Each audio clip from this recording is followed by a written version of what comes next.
subject tonight is the causes of spiritual, emotional, and or physical adultery. Okay? So let's define what adultery is. You know, if you're married, physical adultery is sharing your body sexually with someone other than your spouse.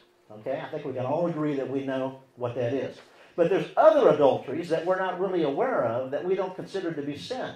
You can be in spiritual adultery, and you can be in emotional adultery. Okay? So adultery is adultery. One is with your body. The other one could be with your time. It could be with your money. Or it could be with your emotions. Now, spiritual adultery is defined as this: sharing or giving to another what should only be shared with your spouse, or what should have been first shared with your spouse. This sharing could be the giving of your time, emotion, or physical things. Okay? Now, the person that you're sharing with or giving to does not have to necessarily be the opposite sex. We could be committing emotional or spiritual adultery with a mother, a father, a friend, a sport, an electronic game. I mean, there's many things that we could be giving our time to other than our spouse, which is considered to be spiritual adultery. Now, here's the scripture we've got several scriptures we want to talk about. The Pharisees came to Jesus and tested him by asking, "Is it lawful to divorce one's wife for any cause?" He answered, have you not read that he who created them from the beginning made them male and female, and said," now here's the key, "A man shall leave his mother and father and be connected to his wife, and the two shall become one flesh." So they're no longer two, but one. Okay? Then that was in Matthew 19, 3 through 9. In Ephesians 5 through 31, it says, 5:31, it says this: "For this reason a man shall leave his mother and father and be united to his wife, and the two shall become one flesh." It's saying the same thing again, isn't it? And in Corinthians 6, verse 4, it says this: "The wife's body does not belong to her alone, but also to her husband. In the same way, the husband's body does not belong to him alone, but also to his wife." So basically what these scriptures are saying is, when you become married, you are not a separate entity from your spouse. The two of you are then considered to be one whole, complete person.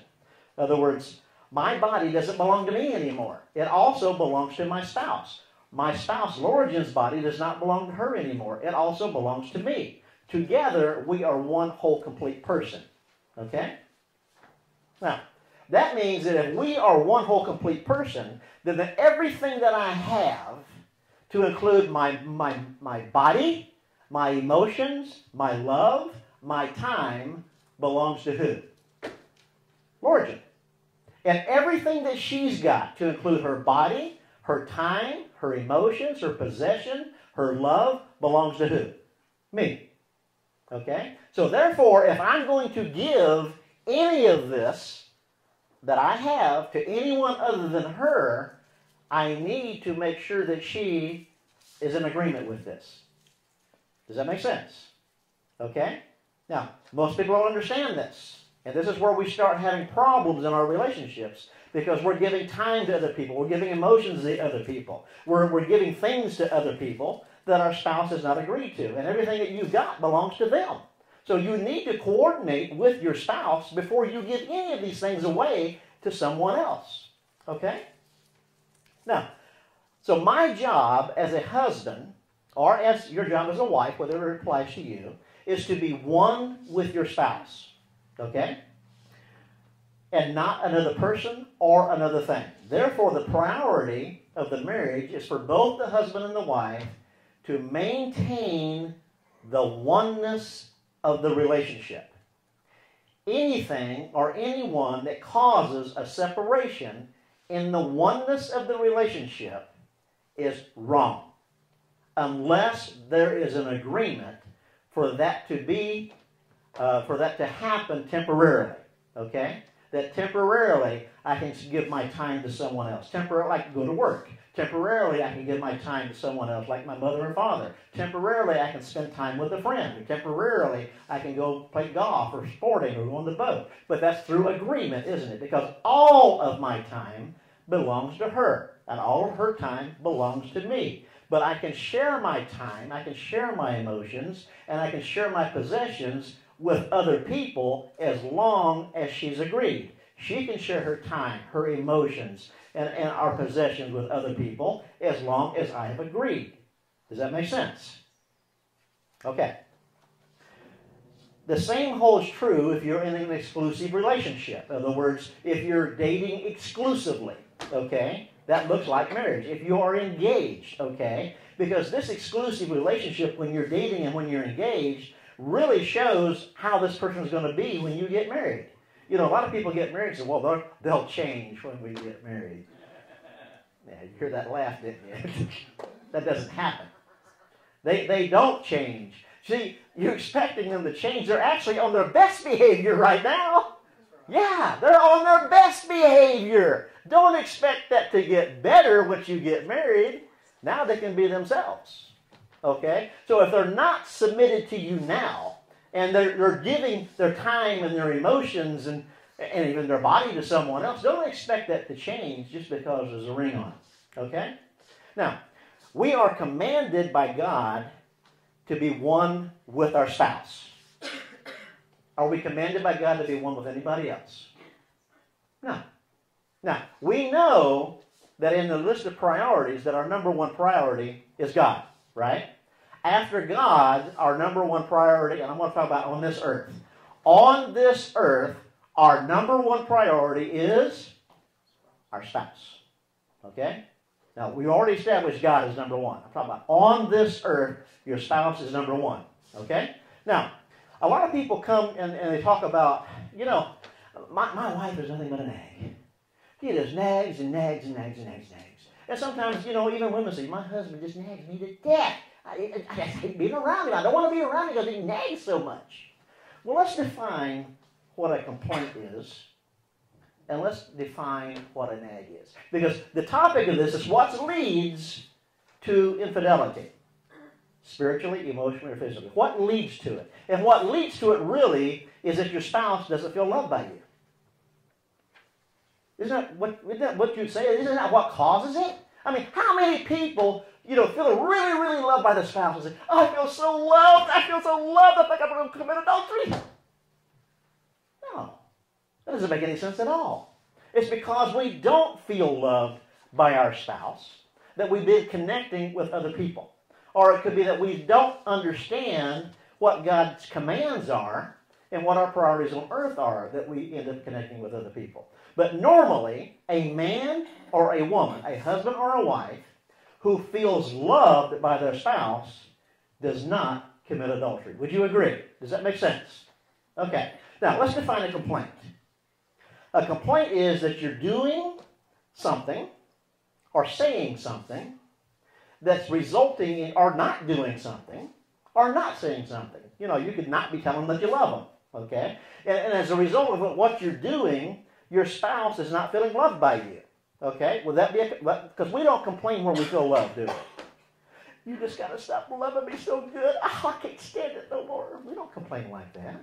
We complain where we don't feel loved by our spouse, okay? Now, so if that's what a complaint is, what do you think a nag is? A nag is a complaint being voiced the second time, the third time, the fourth time, the fifth time, the sixth time.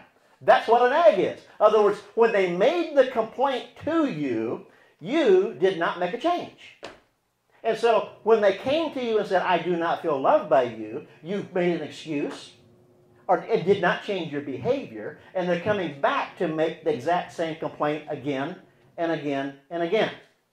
Does that make sense? So when a husband or a wife sits down, and a lot of men do this, my wife is nothing but a nag. I say, well, apparently, when she comes to complain to you, you don't listen and you don't change.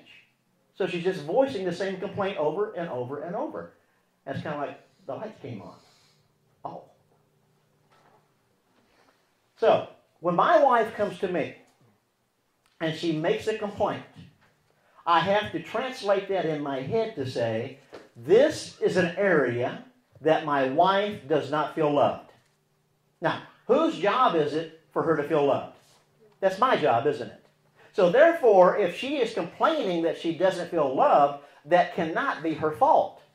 That's up to me to make a change so that she feels loved in that area, so that she's not voicing that complaint a second, third, or fourth time. Okay? Now, in Exodus 20, verse 5, it says this, "For the Lord your God is a jealous God." So, God himself is jealous. He even calls himself jealous. And we are made in the image of God. So, God says, I will be jealous over anything or anyone that you put before me. And it will be a righteous jealousy. So, there's such a thing as righteous jealousy. Okay? Now, since we are created in the image of God, man is created in the image of God, woman is created in the image of God, since we are created with his image, we basically have the same love language. And the same things that makes God jealous will make us jealous. The same thing that makes God angry will make us angry. Okay? So anytime that your spouse perceives, because it doesn't have to be based on truth, but just perceives that you're putting something or someone in front of them, they're going to be jealous. And it's righteous jealousy. Now, it doesn't have to be based on truth, because you may not be putting this person in front of your spouse. You may not actually be putting this thing in front of your spouse. But it's indifferent if you are or you're not.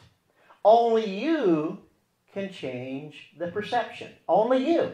And you change that perception by making a change so that there's no longer a complaint in that area. Okay? So we've got to be willing to give up. You know, we said that love is what? Love, no greater love has a man than this, that he give himself up for another. So I've got to be willing to change the perception of my spouse, even though I actually may be doing nothing wrong, so that there's a sacrifice here, so that she feels loved by me. Okay? So it's a lack of sacrifice that may also cause a spouse to feel unloved. Now, anything or anyone that you refuse to give up is making a statement to your spouse. And that statement that you're making is, that person or that thing is more important to me than you. Now, that's not going to go over well, is it? Because it puts you directly in violation of God's command, because you're one with someone else, or you're one with something else, not your spouse. Your spouse is going to have anger, and it's going to be righteous anger. She's going to be jealous, and it's going to be righteous jealousy. You see, we understand submission, and we talked about that last week.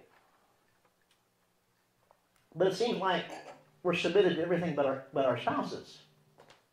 You know, we're submitted to our job. If our boss asks you to do something, do you stand there and argue with him and say, I don't feel like doing it, not doing it? If your friend asks you to do something, you stand there arguing with him and tell him, I don't want to do it, and don't do it? We normally do what our boss asks. We do what our friends ask. We do what other people ask. We normally do what the pastor asks. Why are we not doing what our spouse asks? Why are we defending ourselves when our spouse asks? Why are we not giving them the same priority that we give a friend, a pastor, or our boss? And when you don't give them that same that respect, you don't give them that same honor, there's anger here, isn't there? There's jealousy here. So we've got to give our spouse more honor and more respect than we do anybody else in life, so that they feel loved by us. We've got to be making sacrifices for them.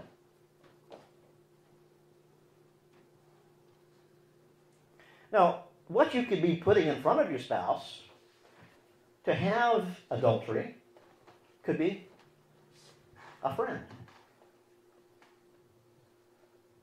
It could be your father. It could be your mother, a sister, a brother. It could be your boss. You're working long hours, but your boss keeps asking you to. It could be the computer You're spending a lot of hours on the computer instead of being with your spouse. It could be an electronic game. Electronic games are real big today. We got them all over, even on our telephones. We sit around for hours and hours. Could be texting on the phone. It could be anything that you have put in front of your spouse. When you and your spouse are out, do you spend time sitting there having an evening meal? Texting. Well, you're putting that person in front of your spouse. You're one with them. You're not one with your spouse. Are you answering your phone? We're having a meal, sweetie. I'll be with you in about 10 minutes. Oh, we're over at Popeye's having chicken. Yeah. And your spouse is sitting there like, who are we supposed to be one with here? We don't know our priorities. We don't know what we're supposed to be doing. And when your spouse tells you that they're jealous, do you make up excuses that you shouldn't be jealous? There's something wrong with you. That's my mother. You shouldn't be jealous over my father. You shouldn't be jealous over my boss. You shouldn't be jealous over my friend. Well, those are all true statements. They shouldn't be. Because you shouldn't be one with them. You should be one with your spouse. And if you were one with your spouse instead of one with them, they wouldn't be making these statements. But when they make those statements, why are you on that internet site? Why are you talking to that girl? Do you come up and say, we're not having sex. We're just talking. What's wrong with you? You're just jealous. I'm not doing anything wrong. I'm just chatting with them on the internet. Why would you be jealous? I've never even seen this person on the other side of the computer. I don't know what they look like. Why are you making such a big deal out of something so small? I do too spend time with you. In fact, I'll be in there in about an hour as soon as I get through chatting. And I'll spend at least 20 to 30 minutes with you. An hour on the computer with someone you don't even know, whether it's male or female, is indifferent, and you don't have time for your spouse? So you're giving time, you're giving emotions to someone else that your spouse hasn't agreed to. I don't want to be exclusive. I want to date other persons at the same time. What kind of relationship is that? It's none of your business who I've been with. It's none of your business where I'm going. All your time belongs to your spouse. And it is their business who you're with. It is their business where you're going. It is their business when you're coming back. It is their business what you talked about. You're just nosy. No, they're not nosy. They have a right to know. They're just asking questions because you haven't revealed. There should be full and open disclosure of everywhere I go, anytime I go, who I'm going to be with, what was said. And when I come back from wherever I've been and my wife starts asking me questions, she just wants to know what happened during the absence with her time that she gave me permission to give to someone else. She's not being nosy. She's just catching up with where the other half of her's been. Where the other half of her had a conversation. And what the other half of her said. And what was said to the other half of her. That's her right to know that. Because everything here belongs to her. You're not my mother. You're not my father. And you're not going to tell me what to do. Well, apparently they're not submitted. Because they're not telling you what to do. Lorian doesn't tell me what to do. Now, she makes requests. Would you do this? Would you do that? Would you do that? I could say, you're just controlling me. Well, apparently then I'm not submitted because you can't be controlled if you're submitted. Because anything she asks, I'm going to do. Now, it's true, she's not my mother. She's not my father. But you know what? She's taken their place. She has. And just as I did what my mother and father asked me to do, I should be doing what my wife is asking me to do, or I should be doing what the other half of me is asking me to do. If I don't, I'm not listening to myself. She's the other half of me. So when she talks to me, I need to listen to myself. It's not very smart not to listen to yourself. And you know, most men are not real smart because most men do not listen to their wives. They don't respect what their wives have to say. They don't think what their wives have to say is important, which means that they're not very smart because they're not listening to themselves. I listened to what she has to say. I didn't used to. I wasn't smart. And she used to say, what I have to say to you is not important to you. You know, it wasn't. But I had to make it important to me. Because if it's not important to me, she does not feel loved by me. She used to say, you take the opinions of others and what others want you to do instead of me. I'm always last. You know, she was right. And I had to make it the opposite. I had to make sure that I took her opinion first, that I listened to her and took what she had to say into account before I did other people. I had to give her what I wanted. Do I not want that? Do I not want her? Do I want her to go around taking everybody else's advice and not taking mine? Well, then I need to take her advice first, because you're going to reap what you sow. Is that right?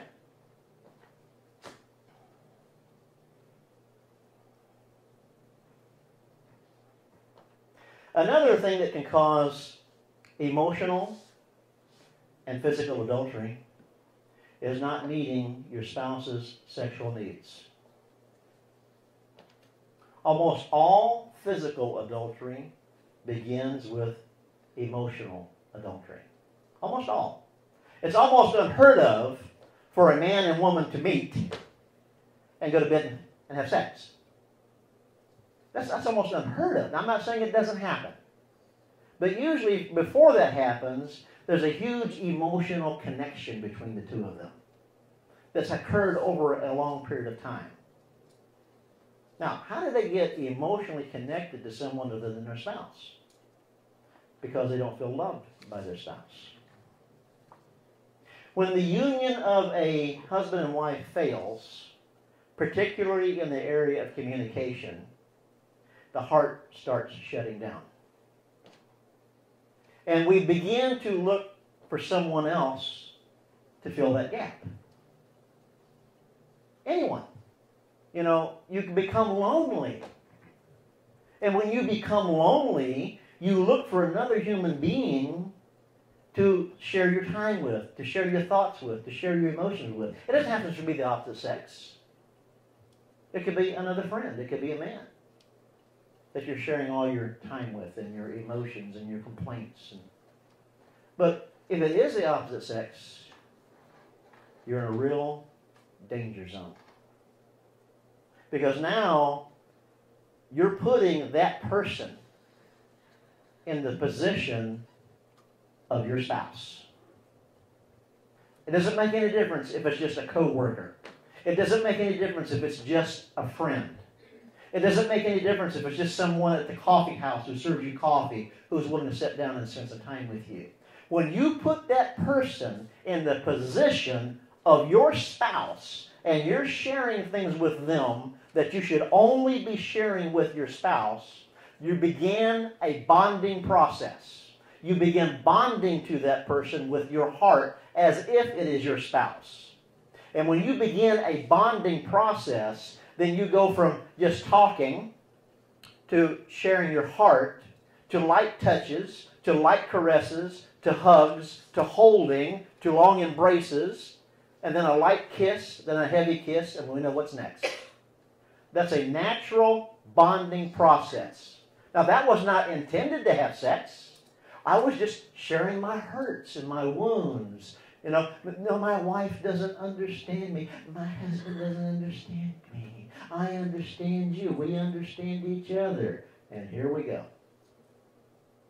So when you're not meeting your spouse's sexual needs, if you're not meeting your spouse's emotional needs, there's loneliness there. And they are very tempted to reach out to someone else, and most likely will, to fill that gap.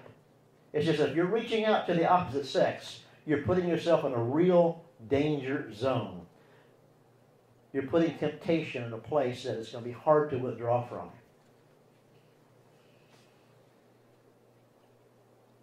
Now, the Scripture tells us, it commands us. Did you know that you're actually commanded in Scripture to meet each other's sexual needs, to prevent this from happening? I'm going to read the Scripture to you. 1 Corinthians 6, verses 3 through 5. The husband should fulfill his marital duty to his wife. It says duty. Likewise, the wife to her husband. The wife's body does not belong to her alone, but also to her husband. Isn't that what we've been saying from the very beginning? My body does not belong to me alone. It also belongs to her. Her body does not belong to her alone. It also belongs to me, because the two have become one. Okay? So we got another scripture saying the same thing. Do not deprive each other. That's a command, isn't it? Do not deprive each other, except for a time that you may devote yourself to prayer. There's not that much prayer going on. Amen. There's not that much prayer going on that you say, sweetheart, we're not going to have sex this week, and we're going to spend that time praying. Now, I'm not saying it don't happen. And she may say, you know what? I got an idea this week. We're going to pray all week and fast and sex. Really? Now, that's okay if you both agree to it. Remember, everything is by agreement. Okay? Then, after you have spent that specified time, come together again so that Satan will not tempt you because of your lack of self-control. So, husbands, you're commanded by God not to withhold yourself. Wives, you're commanded by God to not withhold yourself. Now, it says that meeting your spouse's duties, meeting your spouse's sexual needs, they're talking about it being a duty. That means this might be something you don't really want to do. It may be something you don't really want to do. That's what the duty is, isn't it? Okay? You know, a duty is, and I looked it up. I want to see what a duty is. A duty is a moral obligation that God has commanded each of us to perform, regardless of our sex, to help our spouse prevent spiritual or physical infidelity. You see? That's a duty. So, but my wife comes to me and says, can we be intimate tonight? If my want to has got nothing to do with this. I have a duty, a moral obligation to meet her sexual needs. And vice versa, thank goodness. So if I go to her and say, sweetheart, would you meet my sexual needs tonight? She has a duty, a moral obligation to meet this need. And her want to has got nothing to do with this. You know, we don't just obey God when we want to. Because if that's the only time we obey God, there wouldn't be a whole lot of people obeying Him. Because sin, it happens to be fun. Okay? That's why we do it. If it wasn't fun, we wouldn't be doing it. I don't want to sin, man. That's not good. It hurts. Feels bad. No, it doesn't feel good. Temporarily. So, this is a duty. And her meeting my sexual needs, she's my spiritual covering here. And me meeting her sexual needs, I am her spiritual covering. Because if she's not meeting my needs sexually, and I'm outside of this house, I don't have a spiritual covering. I have great temptation at hand because my needs are not being met. And if I'm not meeting her needs, and she's outside of this house, and she's at the mall, and some guy walks up to her, hey, baby, you looking good. And I haven't told her, hey, baby, you looking good. Then her heart goes, ooh, that feels good. Or if I'm at an office downtown, and I'm working down there, and she's not meeting my needs, and some girl walks up to me to water fountain and says, well, you sure look handsome today in that shirt. What color is that? That's a blue shirt. Guess what I'm going to wear every day from now on? Blue shirt. Got a whole closet full of blue shirts. I want that compliment, because I'm not getting compliments at home. All I'm getting is, why are you working so late? Why are you... You know? So we are each other's spiritual covering in that area.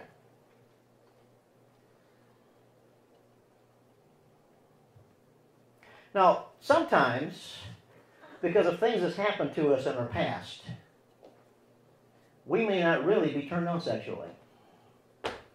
Sex might not mean a whole lot to you. You might not get turned on. You might not be able to have an orgasm.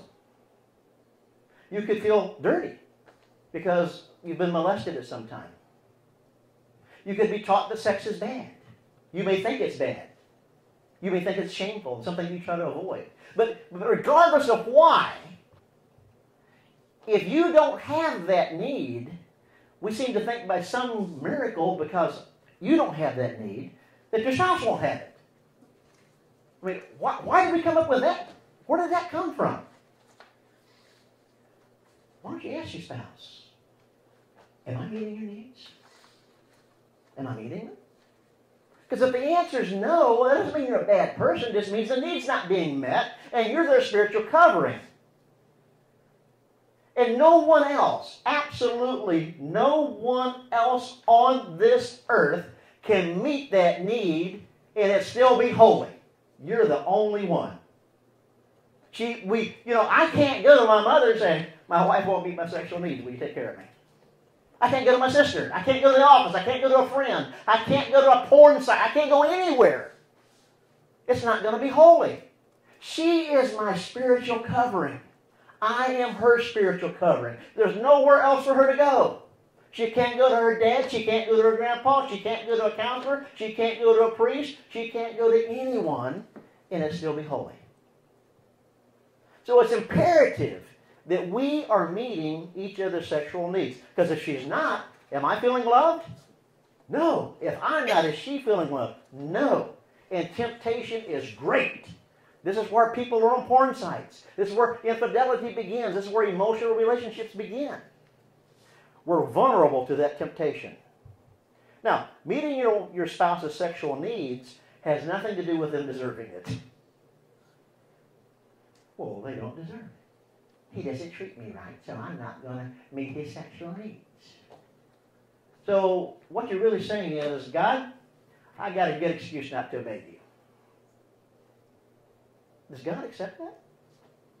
Just because your spouse is sinning in an area, does that give you a legal right to sin in this area where you're commanded to meet this need?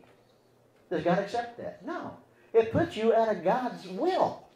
We can't use the behavior of another person to disobey God. In fact, the Scripture says, do not repay evil for evil or insult with insult, but with a blessing. Because to this you've been called, so you may inherit a blessing. Meeting this need is your obedience to God. We do not obey God just when we feel like it. The Scripture commands us as follows. The husband is to fulfill his marital duty to his wife. The wife is to fulfill her marital duty to her husband. The wife's body does not belong to her alone, but to her husband for his needs to be met. The husband's body does not belong to him alone, but also to his wife for her needs to be met. The husband is not to deprive his wife. The wife is not to deprive her husband. They may, through mutual consent, fast sex for a stated period of time to pray. And as soon as that agreed time is up, they are to come together and to meet each other's sexual needs again. Now, I've heard it done in counseling, and sometimes when I'm doing these teachings, that sex should just be spontaneous. How many of you believe that it should just be spontaneous? No? Well, we used to. You know, even when you thought it was, it wasn't. Somebody had that thing planned. You know, if it was spontaneous, we probably couldn't have this class in here. Something spontaneous may happen. Now, the definition of spontaneous. The definition, a sudden inner impulse without external stimulation and without a predetermined thought. other words, I wasn't thinking about it. I didn't necessarily want it to happen. It just happened without a predetermined thought. I didn't have a sudden inner impulse. It just happened. That's spontaneous. If it was spontaneous, we better not take our kids to the mall. Close your eyes, there's something spontaneously happening over there. We sure couldn't take them to the movie. Spontaneous doesn't happen. It's planned. And so if you're waiting for something to spontaneously happen during the week, you may have a long wait. Because it don't happen. So you guys need to plan this thing. Okay? Now, it's nice if you ask for a present and it's given. But isn't it really, really good if you don't even ask and you get that present? Husbands, wives, give presents to each other. Make it Christmas once a week.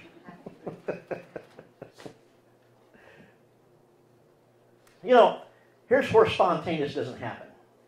It's just the fact that many women, after taking care of several crying children and demanding the children all day, and they're washing clothes and ironing and cleaning the house and doing the grocery shopping, cooking the meals, going to soccer practice, running to the mall, then preparing for Daddy to come home, having an evening meal, cleaning up after the kitchen, doing the dishes, and picking up after all the kids to include her husband, preparing the kids for bed, taking a shower, and going to bed exhausted, by some miracle will have a spontaneous, sudden impulse to have sex with her husband. No, it doesn't happen. But we have that expectation, don't we? Husbands, why aren't we helping them with the kids? Why aren't we helping them with preparing the meal? Why aren't we helping them do the dishes? Why aren't we running and doing the grocery shopping on the way home for them? You want something spontaneous to happen? Start lighting a fire, okay? And you can light that fire by them feeling loved by you, okay? Most women are put in touch with their sexual being by feeling emotionally connected to their husband. Okay, let's get some examples of spiritual adultery, okay? You know, we said in the beginning that it could be that I am sharing something first with someone else that should have been first shared with my wife. You know, let me give you an example. What about a guy that gets promoted at work, or he gets a big raise? And we know he's going to get excited, isn't he? So the first thing he does, he picks up his cell phone, and he starts dialing a number, and he calls his best friend, who's not his wife. Guess what happened? He says, what, man? He says, I got a promotion and a great big old raise, and I'm making double what I was making. You were? Yes, man, how about that? Awesome. Now his best friend starts calling around the circle, right? So everybody knows that, he got a raise. And eventually the phone at home rings, and his wife answers the phone, and one of her girlfriends say, congratulations! And she says, for what? Your husband, he got promoted, he got a big raise. He did. Now she's not real excited here, is she? Last to know. Anybody ever told you, I'm always the last to know? What should have been the first priority there? The spouse. Regardless if it was the husband or the wife. The spouse should have been the first to know. So we shared those emotions and that excitement with someone else that belonged to the spouse first. Spending time. We can spend time at work. All my time belongs to her, and all her time belongs to me. She gives me time to work. I give her time to work. But if I'm going to work beyond that specified period of time that she's given me, what do I need to do?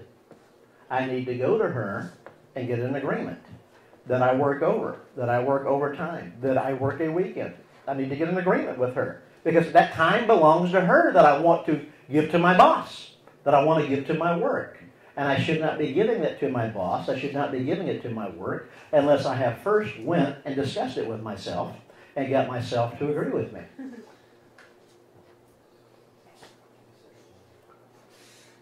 Time could be spent with a friend. always with my buddy, or she's always with her girlfriend. I could have a hobby. I could have a sport. And I'm giving my time to my hobby or my sport. I work all week, and I deserve to be on the golf course on the weekend. I deserve to be at the lake. And you shouldn't be complaining. I have worked all week hard. Well, that's true. But your time is not yours alone. Why aren't you taking me with you? I'll go with you. Oh, you don't like golf. I want to be with my buddies. So you don't want to be with her. You want to be with someone else. Just who are you supposed to be one with? The buddy at the golf course or your spouse? We're commanded to be one with our spouse. It could be a ministry. You know, we know that God comes first. But that's personal relationship with God, isn't it? Now, a lot of pastors, they give all their time to the congregation. And they're coming home late every evening. And on the weekends, they're not home because somebody's in the hospital or somebody's sick and somebody needs them. They're spending all this time. Guess who's usually the loneliest person in church? The pastor's wife. Everyone seems to have a pastor except for her. Now, he's justifying it. But they need me. Well, that's true. But you're violating God's command to be one with her, and you're giving it all to them. It's spiritual adultery. It's emotional adultery. The intent is good, but it's disastrous because they got a terrible marriage. Most pastors have got the worst marriage of everybody in the congregation. And they go to church pretending everything's great. Want everybody to think well of them. I know. I'm counseling a lot of them.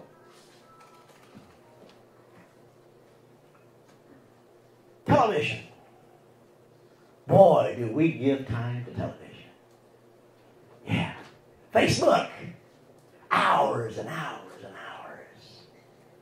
That new phone you got. While your spouse sits right beside you. Ignoring you.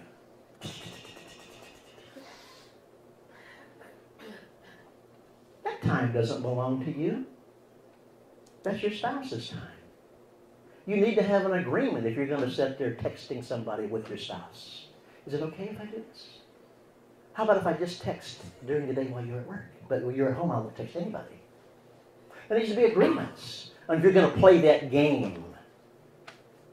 Oh, it seems like men don't grow up anymore. Men are sitting around playing games instead of having an adult relationship with their spouse. I'm not sure I understand that. I don't sit around playing games. I got a human being and my wife to interact with instead of playing some silly game. Now, if I had some big problems that I hadn't resolved, and I might want to distract my mind with this game, and you call it an addiction. I'm addicted to this game. Because as long as I'm doing this, I'm not having a fight with my wife, and not having an argument, and I think real good of myself. But that's why a lot of men sit around doing that. It's an addiction. That's why a lot of women are on Facebook, or they're shopping. These are addictions. Watching television.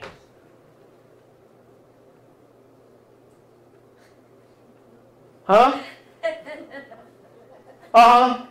Okay. I'll be in a little bit. Well, how long you bring food in here? It's a really good show.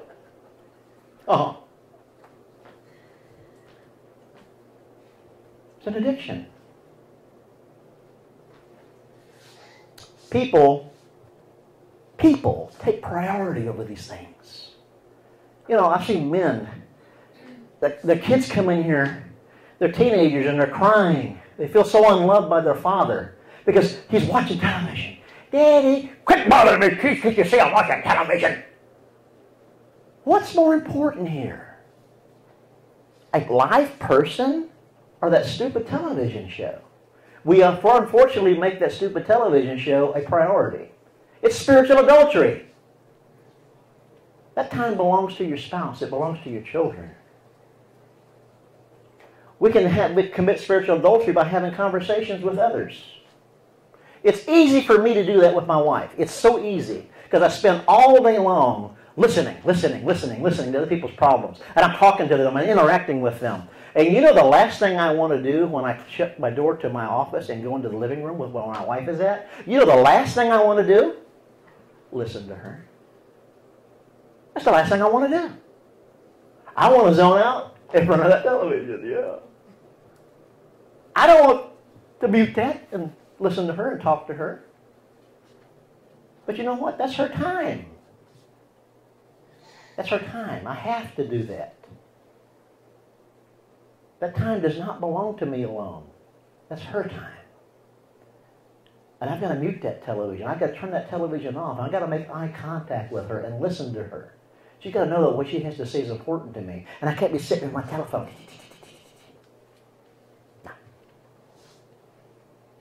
Money. No, you business what I do with my money. My money's my money. No, it's not. No, if you're married, it's not your money. It doesn't make it who makes it. It's ours. My money's not my money. Her money's not her money. It's all our money. And we agree on how we're going to spend it. Don't your business where I spend my money. I made it. So what? You're not one person. And I've got no business giving money to anyone. My mother, my father, my sister, my brother, even my children, that she hasn't agreed to it. Or to even someone in need, that she hasn't agreed to it. Because it's not my money. It's our money. And if I give it without her agreeing, I'm committing adultery with our money. Do you see that? I'm giving to someone else what belongs to her. Sharing facts or problems outside the marriage. Now, this is a big one. You know, it's easy when you don't feel loved by your spouse to go back home and tell on your spouse to your parents, isn't it? Mom understands me. I could talk to my dad about this. Yeah, you can. You can.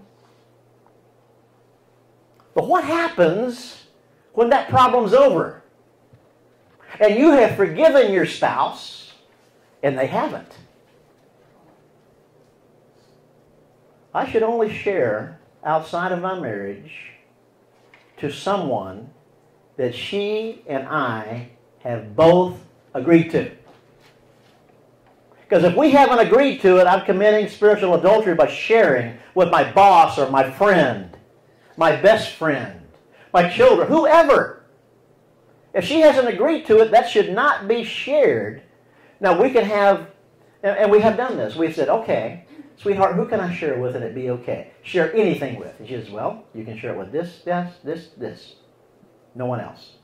And she'll ask me the same thing. Who can I share with? And I said, well, this. Because I know they will give her biblical instruction. They're not going to be one-sided. And they're not going to have unforgiveness to me when this is over. Parents usually do. Parents don't forgive when we do. And they're still angry when you're not. So we don't share with others that she hasn't agreed to. Some other examples of spiritual adultery.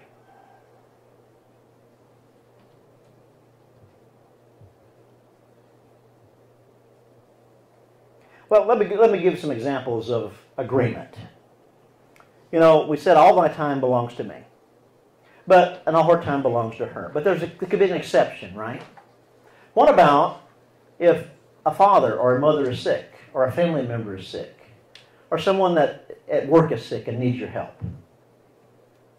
As long as you and your spouse talk it over, and you come into an agreement, you know, I could say, sweetheart, you say that your sister's sick, and you want to spend the next 6 evenings, or even all night, or the next 6 days, 24 hours a day, taking care of her. No problem. I agree that you do that. Now, what I'm doing is giving my time that belongs to me to her sister. I've agreed to do that. So it's an exception. Okay? But she should not just take it for granted that her sister is sick And that she's just going to go over there. I'll be back in a week. I'm going to go see my sick sister. Huh? No. That should not just be assumed that that's going to be okay, unless you've got a prior agreement to it. An agreement. Your boss has asked you to work the next 3 weekends that you would normally be with your family. You and your spouse should talk it over. And there should be an agreement for you to temporarily sacrifice your family's time to work that overtime. That should be an agreement. You shouldn't tell your boss, no problem. In fact, you might want to set a spiritual example for your boss. Boss, let me check first with my spouse, my wife, or my husband, whichever applies, to make sure that we don't have plans that I'm not aware of. And if we don't, I'll be glad to work the next 3 weekends. He might not be doing that. You could be teaching him what to do here. A group of married women want to have a girls' night out. They want to go to a special restaurant and see one of them chick flicks. She don't just say, we're going to go. She don't tell the girls, no problem. She calls, sweetheart, the girls want to get together. Or sits down and talks about it. In 2 weeks on Friday night. Will that be okay? Sure. No problem. That might be a good time for me to get with the guys. You see? But it's all through agreement. That time that she wants to spend with the girls, that belongs to me. The time that I want to spend with the guys, that belongs to her. So I need to make sure that she's in agreement before I give that time to someone else. Your father and mother asked you to help on Saturday, where you would normally be together. It's okay as long as you go and agree to it. What if your spouse doesn't agree? What do you do then? You get mad? What do you mean? You don't want to be with my mother? You don't want to be with my father? That's my mother, it's my father. I haven't been over in a long time. What do you do? Fight about it? You may have to make a sacrifice here. Because you're commanded to be one with your spouse, not your mother and father. And it could be that 3 weekends ago you spent a whole week over there. And you haven't spent time with your spouse. So I'm not going to be mad with her if she doesn't want me to go somewhere. I can sit down and negotiate, and I can probably get my way. I might not get exactly what I want. She may not get what she wants, but we can negotiate to an agreement. She may say, I'll tell you what, I haven't seen you much. I know your father, your mother is important to you. What if you just went over Saturday morning and you was back by 1 o'clock? Negotiation. We negotiated to an agreement, didn't we? Now, I wanted to stay over all day, and she didn't want me to go at all. But we negotiated to an agreement. We're still one. We didn't let my relationship with my mother and father separate us from the oneness. Okay? Now, let me give you a demonstration of that oneness. Sweetheart, would you come up here? Now, the Bible commands us to be one, right? Now, this is what oneness looks like. Now, my objective in this marriage as a spiritual leader is to not let anyone or anything cause any degree of separation. Okay? No matter how good that thing or that person is, if it causes any degree of separation between us, and I go ahead and do it, that makes it wrong. I am now one with that thing, or I am one with that person. Do you see that? So I can't let my relationship with my friend who wants me to spend time with him this weekend, going golfing or boating or whatever, if she doesn't want me to go, I say, well, I'm going to go anyway. I haven't been out of the house in 2 weeks, and I'm going to go. Look what just happened. There's a separation. Now, it may be true I haven't been out of the house in 2 weeks. It may be true I want to spend time with my good friend, but I'm causing a separation in my relationship with her. And that puts me in sin. I'm not one with her. I'm one with that other person. So I may have to sacrifice this time.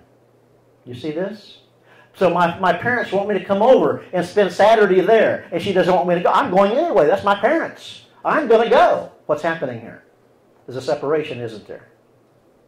So I can't let my relationship with anyone other than God cause a separation. Now here's the rule. Okay? You never let your relationship with a lower priority separate you from a higher priority. Now, so if she wants me to sin, if she says, Christmas is coming up, we're running a little bit short on money, why don't you go to the bank, we got a gun, get over to the bed, on the mattress, well, take that gun and go to the bank. I'll drive the getaway car. Is that sin? Yeah, it is. Well, I can't do that. I'll have to withdraw my submission from her. I withdraw it so I can stay submitted to him because he's a higher priority than her. So the only thing that's going to cause me to break this oneness is if she wants me to sin. You see that? That's the only thing that can break this. So I've got to make all my decisions that I make in my relationships with others and things that I do is based on maintaining this oneness with her. Okay? And she tries to do the same thing. She's not going to have relationships outside of this marriage that I haven't agreed to. She's not going to go places I don't want her to go. And I'm not either, to maintain this oneness. Thank you, darling. You can go over and say that. It's okay. That was good.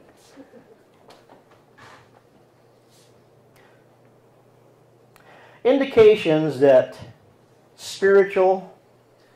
you're in or close to having spiritual or emotional adultery. Indications.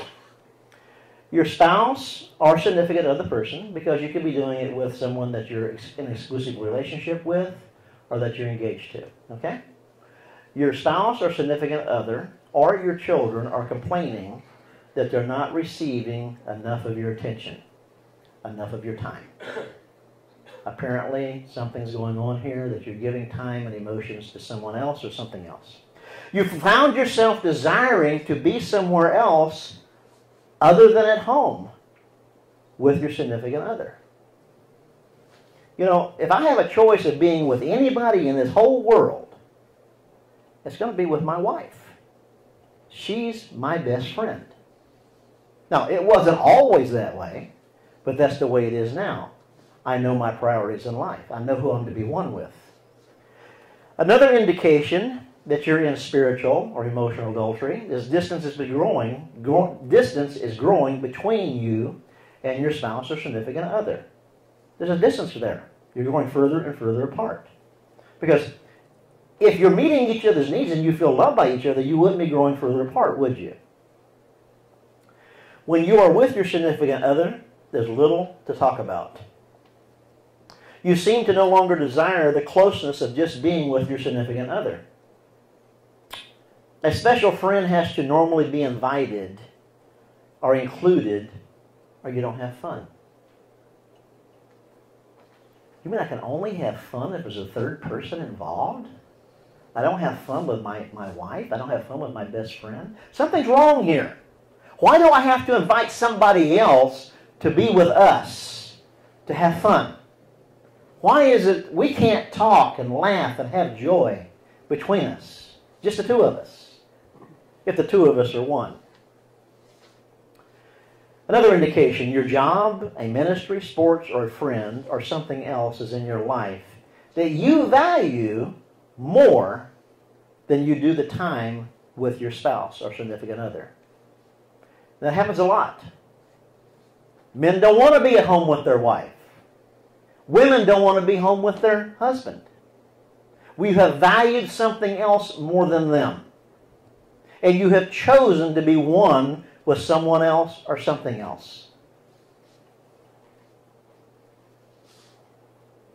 When you have the opportunity to be with your spouse or significant other, instead you choose ministry, a friend, television, a computer, or you bring your work home. Yeah, I'm going to bring my work home. You find yourself making statements to the opposite sex outside of your marriage, something like, my spouse has never understood me the way that you do. Caution, caution. You begin to treasure or value something or someone in this world more than you value or treasure your spouse or your significant other person. I value nothing and no one more than I do my wife. Now, it's not because I say so, it's because she knows so. She knows it. And the reason she knows it is because that's how I live my life. All she's got to do is say, no, I don't want you to be with them. And guess what? I won't be with them. I am submitted to her, and I will sacrifice that with the right attitude, whatever that is. Or I will negotiate with her till she comes to a place where she can say yes. And she does the same thing with me. So I put value over her. The only thing that I value in my life more than her is my personal relationship with God. That's it. No one else and nothing else, to include our children. To include them. That's hard for women. You've begun to disrespect your significant other. You're putting your significant other down in private or in front of others. You see the negative in them, and you're talking about the negative in them more than you are the positive. It used to be us. Do you know that I make it a rule to not say one negative word about my wife to my wife? Not one. Now, I won't say that sometimes I don't slip up, but I try to make it a rule that I never say one negative word about her to her. I go tell on her. You know who I tell? Her Father. Father God. I forgive her and go tell Him. Because the Holy Spirit is the giver of truth, not Gene. So I can go tell on her to her Father, Father God, and the Holy Spirit can talk to her about that. You begin to hunger for spending time with someone else. You no longer want to be exclusive, whether that's dating or engagement or marriage.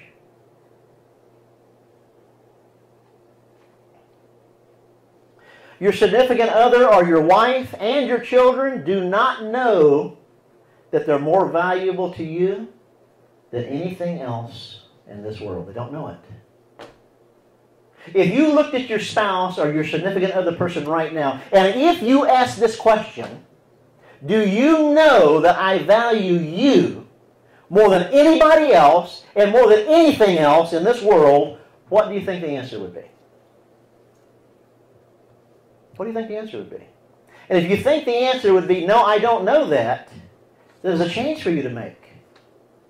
That's your job. There's no doubt in my wife's mind. None. She's sitting there. Look at her. Ask her. There is no doubt in her mind that I treasure her above everyone and everything else. And that's what we need to be, isn't it? That there's no doubt in your mind that you are treasured by your spouse to that degree. You've begun to question the feelings you once had for your significant other person. You frequently find yourself having to defend to your spouse or significant other person why you've got to leave, why you've got to go minister these long hours, why you have to work these long hours, why you've got to go to this sporting event, why that special person has to be included, why you're always on the phone with that person, why you're always on Facebook, why you're always texting them. You've got to justify this and defend this over and over and over. Something's wrong here. Or they wouldn't be questioning this. They don't know. It looks like you're one with somebody else and you're giving out time to somebody else. You may find that you're now sharing from your heart with someone things that should only be shared with your spouse. Hurts, pains. Sex between you and your spouse continues to be less and less frequent. Because of the void between the two of you, there seems to be a lack of joy in the home. And because of that, the children are even seeking relationships outside the home.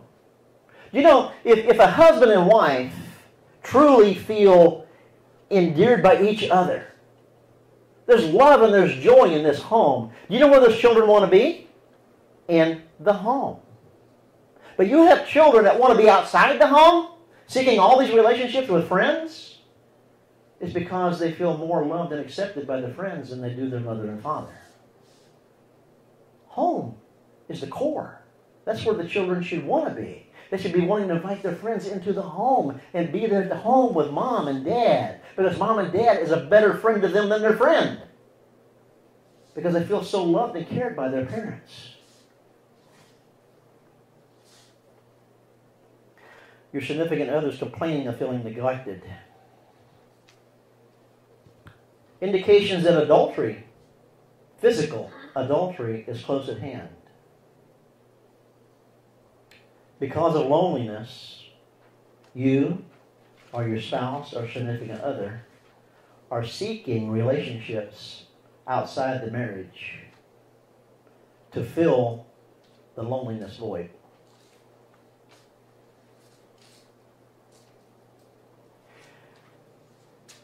You thinking about meeting with someone other than your spouse or your significant other begins to excite you.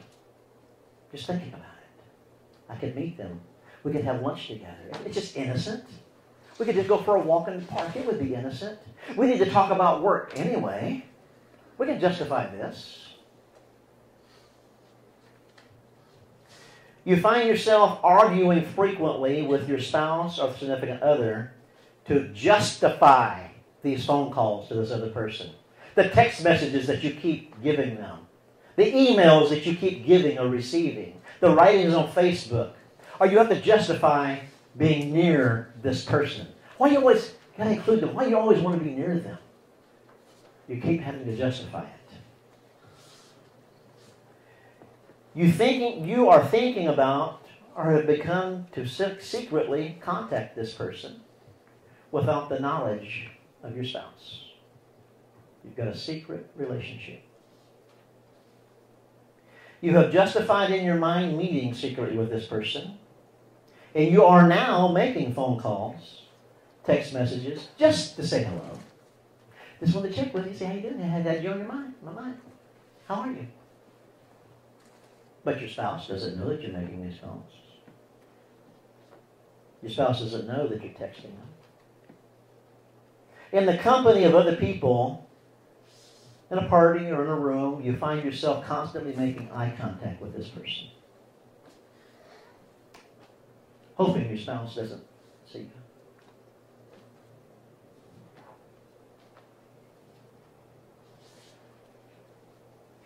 You fear inside that others know that you're looking at each other.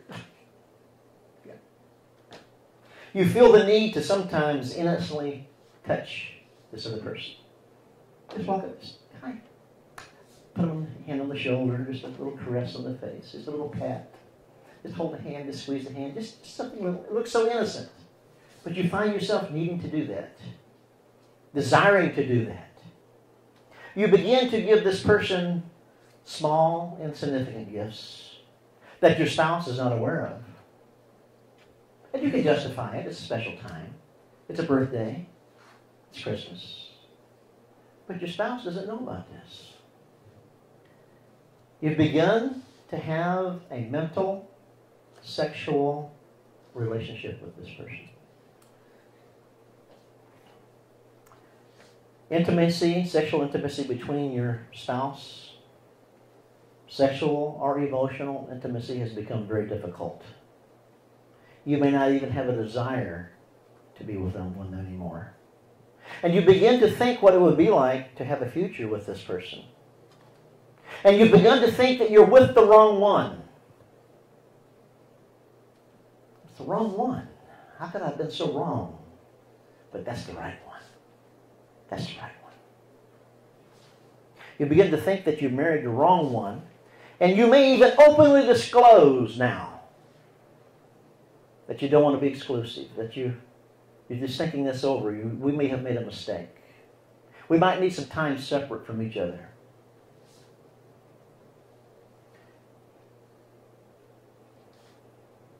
You're no longer happy unless this person's around you. So all your events and everything that you're planning on in your life is trying to make daily contact with this person one way or another. And the only way that you can now be sexually intimate, and that word doesn't go together, is by thinking about another person. That person's got to be in your mind. That means you're pretty close. You're all but there. And this has come to this because you don't feel loved. You don't feel loved. Or your spouse has come to this because they don't feel loved. This is all about love. It's all about not meeting each other's needs. It's all about complaints being voiced and no one being willing to make a change. It's about those nag that you just keep pushing to the side and don't pay any attention to. It's about that television that you keep on, or those text messages. It's about that phone. It's about Facebook. It's about all these things that you refuse to give up to have a relationship with your spouse. That's what it's all about. It's about being selfish.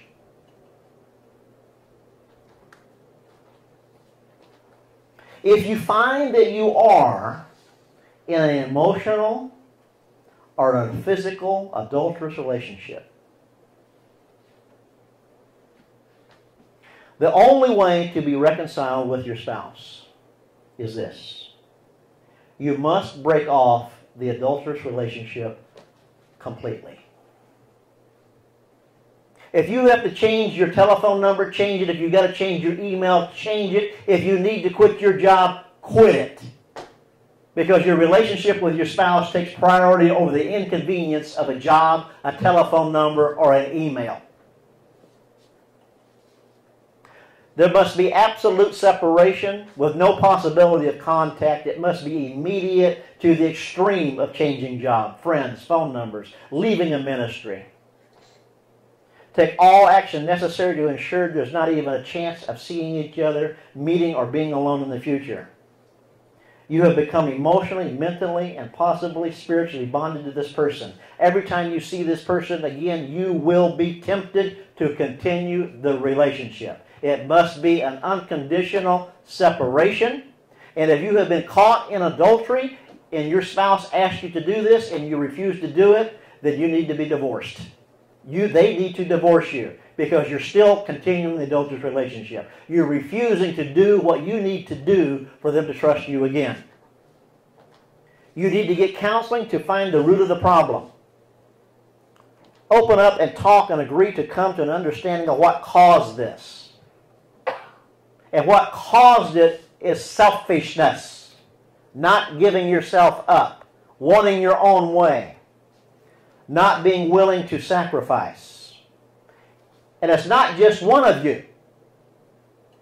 It's not just one.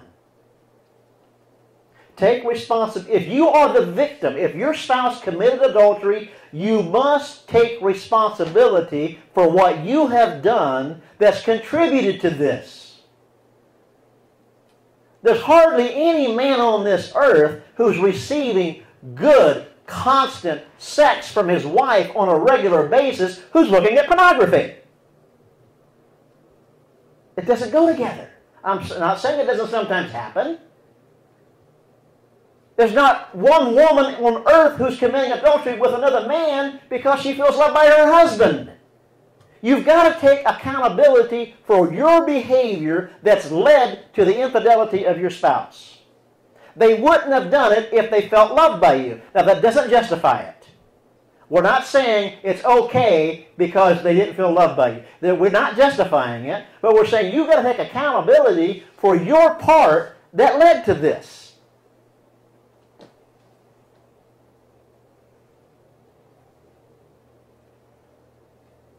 You can't expect for you to remain in doing the same behaviors that led them to commit adultery and for it to not happen again. You can't expect that. You've got to be willing to change also. You've got to be willing to make these changes in your life that led to your spouse feeling so unloved that they turn to pornography, or they turn to another man, or they turn to another woman. You've got to take responsibility here. Again, it does not justify it, it does not excuse it. It is sin. There is no excuse, there is no justification, but you have contributed to this by your sin, by not loving them the way they should be loved. If your spouse has been in an emotional or physical relationship with another, ask yourself these questions. Were you meeting the sexual needs of your spouse? Were you? If not, you have contributed to this. Did you say no more than you said yes. And why are you saying no? The moment you say no, they feel unloved. Why are you saying no? Why are we looking for reasons to say no to each other for anything? My wife and I look for a reason, a way to say yes to each other for absolutely everything other than sin. Everything. There is no spoken in this house unless it's sin. She knows that when she comes to me to ask me something, the answer is going to be yes. Because I will negotiate with her to a yes. I know that when I come to her, the answer is already going to be yes, or we will negotiate to a yes. So why are we saying no to each other? If you don't feel like having sex tonight, tell him you don't feel like having sex tonight. It's okay to be honest. Then negotiate the first thing in the morning and keep your promise. You see? You haven't said no, and he still feels loved by you. Do you often give excuses for not meeting his or her sexual needs? Do you often initiate? Do you? Or do you never initiate? Is it just supposed to be one person initiating? Again, it's nice if you get a gift that hasn't been asked for. What if you had to ask for everything that you got?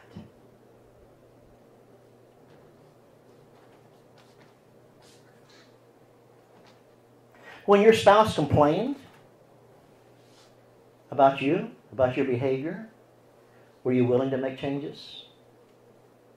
Or did you give an excuse for everything that you did? Did you give an excuse to keep that friend? Did you give an excuse to bring that work home? Do you have an excuse for having that computer right there on your bed while they're trying to be intimate with you or whatever? You're on the computer, Facebook, my friend. Or work. Did you contribute to this? If so, take accountability. Don't put all the blame on them because they felt so unloved by you.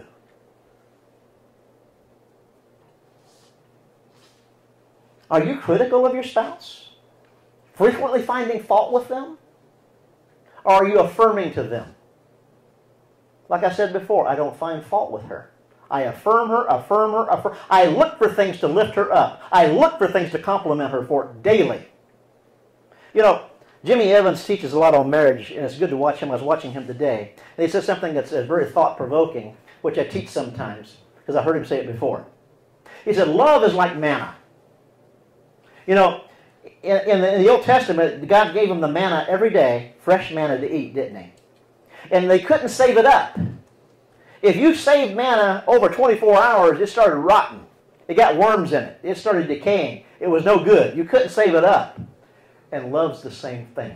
It's the same way. You can't save love up. You've got to love your spouse fresh every day. You've got to start sacrificing every day. You've got to make these commitments every day.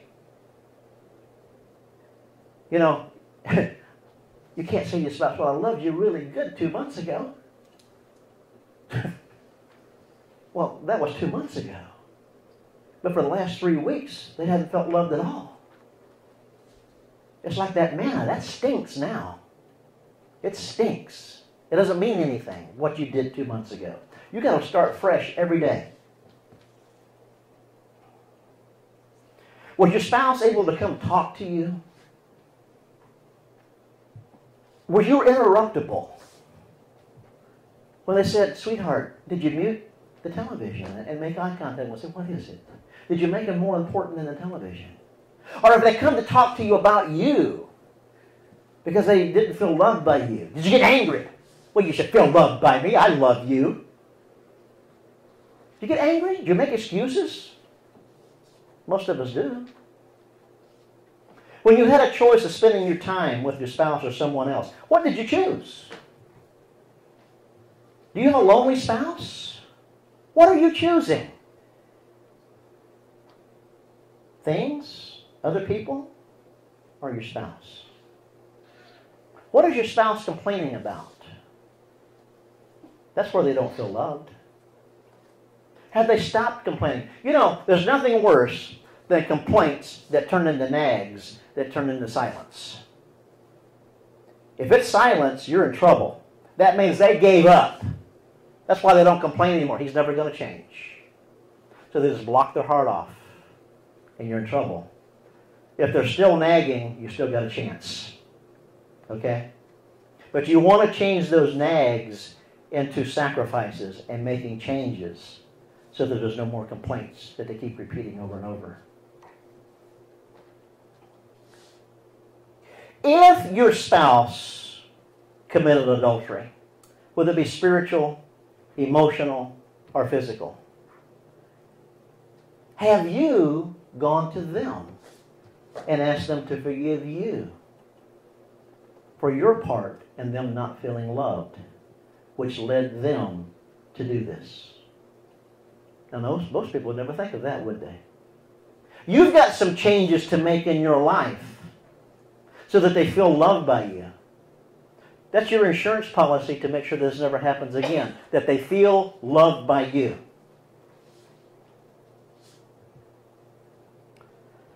Steps to prevent adultery before it happens.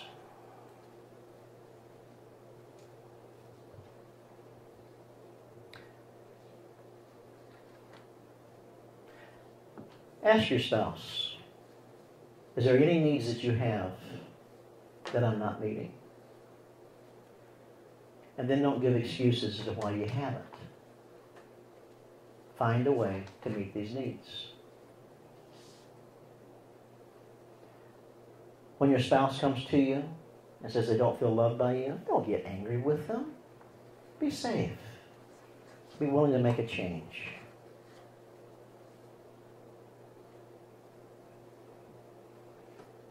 One of the things that Lord and I have agreed to is this. I will not have an opposite sex friend that she has not agreed to. She will not have an opposite sex friend that I haven't agreed to. In fact, if I have an opposite sex friend, it cannot be my friend because I'm only half a person. It has to be our friend. Well, it means I'm not the one on the telephone with them all the time. I'm not the one texting them all the time. I'm not the one initiating a relationship with them. She is. She's a female. But her opposite sex, her same-sex friend can be my opposite sex friend as long as it's her friend. You see this? I won't share a meal with a female that she has not agreed to. I will not be alone with a female that she hasn't agreed to. And neither will she. I will not send emails, texts, phone calls, Facebook messages to a female that she hasn't agreed to. I will not have a Facebook friend that she has not agreed to. I share all my correspondence with her so she knows what I'm saying. I don't erase history from my internet where I have been so she knows where I've been, so there's nothing to hide. Now, if I need to do this because of business reasons, if I need to have a meal with a friend or a female friend, someone of the opposite sex, that's the exception. That's not the norm. And it's on a case-by-case basis that I've already discussed with her and she's agreed to it. Because it does happen sometimes.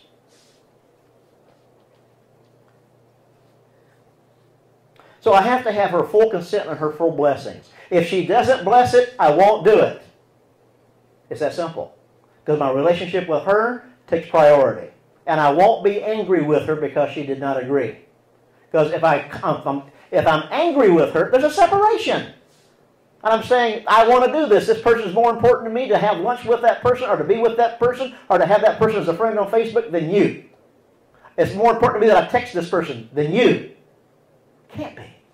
I'm being one with other people instead of one with her.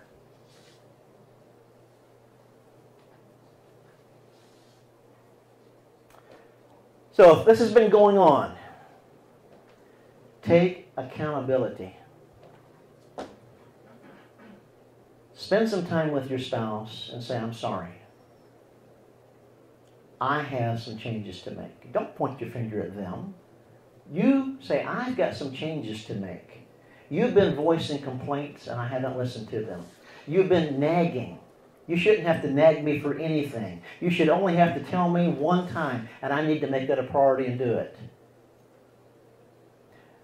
her words need to be important to my ears. That when she voices a complaint to me, that I make that a priority so she doesn't continue to feel unloved by me.